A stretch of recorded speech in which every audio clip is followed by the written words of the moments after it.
Bienvenue dans Snack Tales, sur le Superman de Richard Donner. Je dois d'abord vous avouer que ce film a accompagné mes jeunes années comme un rêve persistant. Il se tenait au-dessus des autres. Malgré la naïveté apparente de l'œuvre, mes yeux d'enfant y trouvaient une énergie lumineuse, un élan qui m'élevait. En Superman, je voyais un modèle crédible, suffisamment charismatique et authentique pour que j'y croie. Aujourd'hui, même si les effets spéciaux ont vieilli, je suis convaincu que le cœur des artistes qui ont contribué à ce film demeure intact. C'est pourquoi, face aux productions plus récentes, ce Superman conserve à mes yeux toute sa force et mérite encore qu'on s'y attarde.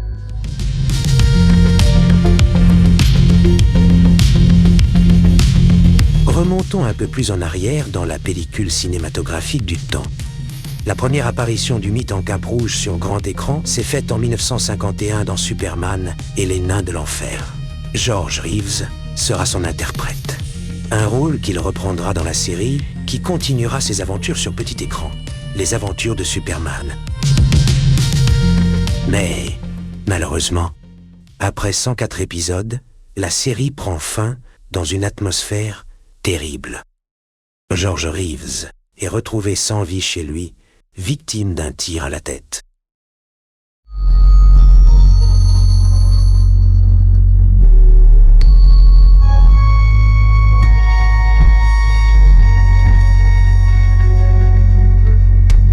Si l'enquête officielle retient la thèse d'un geste désespéré, certains y voient plutôt les ombres d'une affaire plus sombre, nourrie par la jalousie d'un mari trompé, un cadre d'un grand studio aux relations sulfureuses.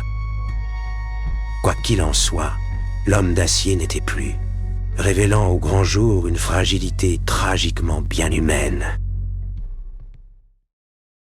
Pourtant, le S de Reeves s'apprêtait à nouveau à briller, mais sur le torse d'un nouvel acteur.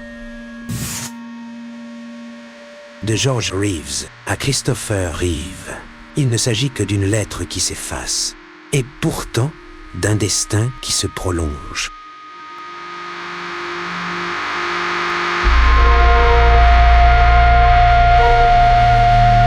Ainsi, le symbole de Superman trouve une nouvelle incarnation, comme si le S lui-même avait choisi son héritier.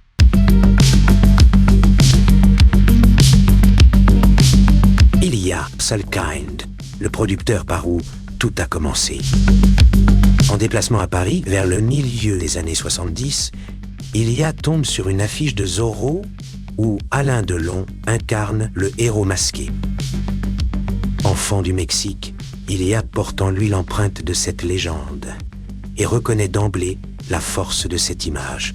Réfléchissant alors aux héros de fiction qui pourraient faire rêver les Américains, il pense aussitôt au plus grand.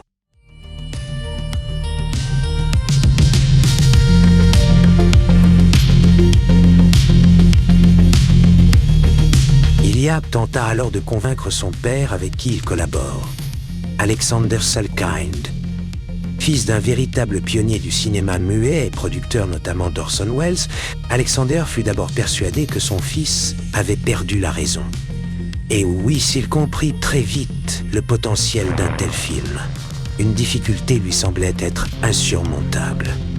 Et pour cause, à la fin des années 70, personne dans le monde ne savait comment faire voler un homme.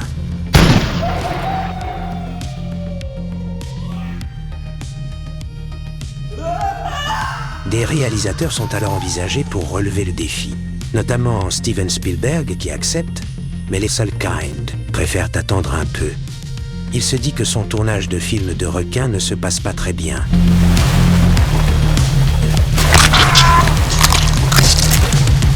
De son côté, George Lucas s'amuse à faire un petit film d'auteur et n'a pas le temps.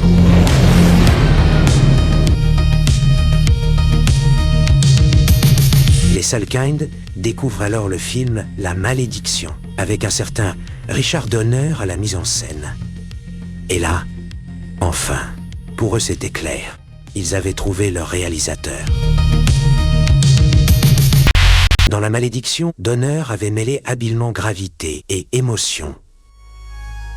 Mais ce qui avait le plus impressionné les producteurs, c'est qu'il avait réussi à infuser à son récit fantastique un réalisme constant. C'était exactement ce qu'ils cherchaient pour Superman. Un travail qu'ils avaient d'ailleurs déjà entamé avec leur scénariste Mario Puzo, qui n'était autre que l'illustrateur très sérieux du livre et du script du même nom, Le Parrain. La ligne directrice était donc transformer l'histoire d'un homme volant en collant en un film aussi crédible que possible.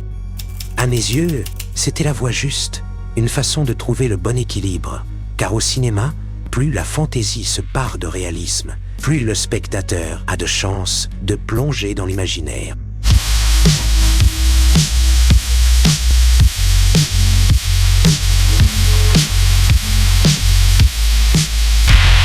Parmi les premiers acteurs recrutés, Marlon Brando, dans le rôle du père biologique de Superman, Jor-El. Gene Hackman, dans le rôle de Lex Luthor. Deux immenses stars qui ne furent pas sans poser quelques difficultés. Pour Gene Hackman, accepter de jouer dans une adaptation de vulgaire comic book n'allait pas de soi. Il regrettera plus tard son attitude, mais sur le moment, il refusa catégoriquement de se raser la moustache et le crâne, comme l'exigeait son personnage de Lex Luthor. Richard Donner essaya de le convaincre au moins de se raser la moustache. Pour cela, il proposa de sacrifier la sienne en guise de monnaie d'échange. L'interprète de Lex Luthor accepta le deal. Quand il vint découvrir le nouveau visage d'Hackman, le réalisateur s'exécuta à son tour. D'un geste, il arracha le postiche qu'il portait depuis le début. Et oui, il avait simplement trouvé un stratagème pour tromper son acteur, car dans la vie de tous les jours, Donner était toujours rasé de près. Si l'histoire peut paraître un peu triviale, les initiés se demanderont si Richard Donner ne venait pas ici de créer une nouvelle malédiction. Quant à Marlon Brando, ses exigences furent d'un tout autre ordre. Il réclama des cachets astronomiques pour un investissement minimal. Et alla jusqu'à suggérer, provocateur, que son rôle se limite à une voix diffusée par un hologramme, mais pas n'importe lequel. Un hologramme en forme de beignet.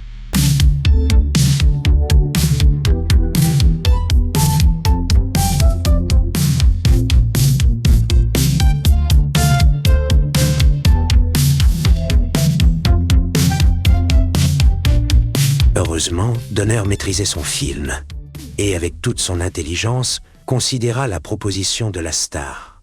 Mais rappela qu'étant donné que Superman ressemblait bien à un humain et non à une pâtisserie, il en devait être de même pour son père. Pour Superman, le choix de l'acteur principal fut un véritable casse-tête. La quasi-totalité des vedettes hollywoodiennes de l'époque passa en revue, mais sans succès. Puis, on se tourna vers des choix moins évidents, comme Arnold Schwarzenegger ou le boxeur Mohamed Ali.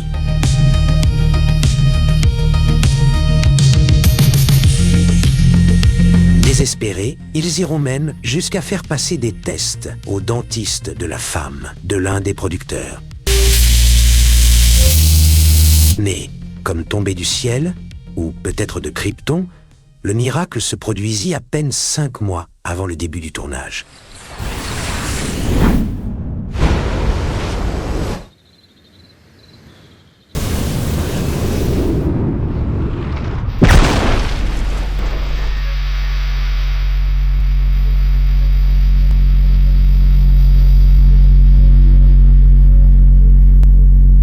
Un jeune inconnu de seulement 20 ans s'imposa aux yeux de tous.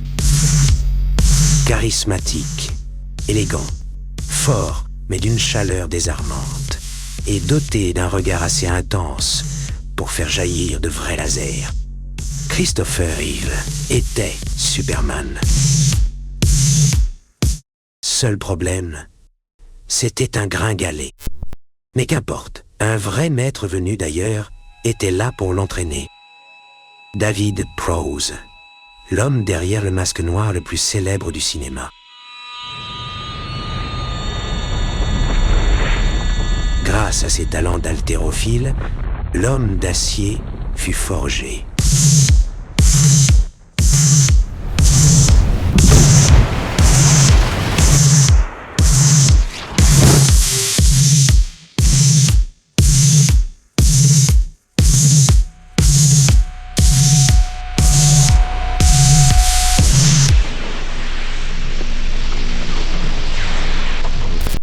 Rejoignez la chaîne pour ne pas rater la prochaine tournée de Snack Tales. Garantie bien fraîche, avec ses glaçons 100% kryptonite. Nous irons au bout du voyage sur le film de Richard Donner, et j'oserais m'aventurer à expliquer pourquoi il demeure à mes yeux le meilleur Superman jamais réalisé. Mais ceci est un Snack Tales du futur. I can't hold on much longer.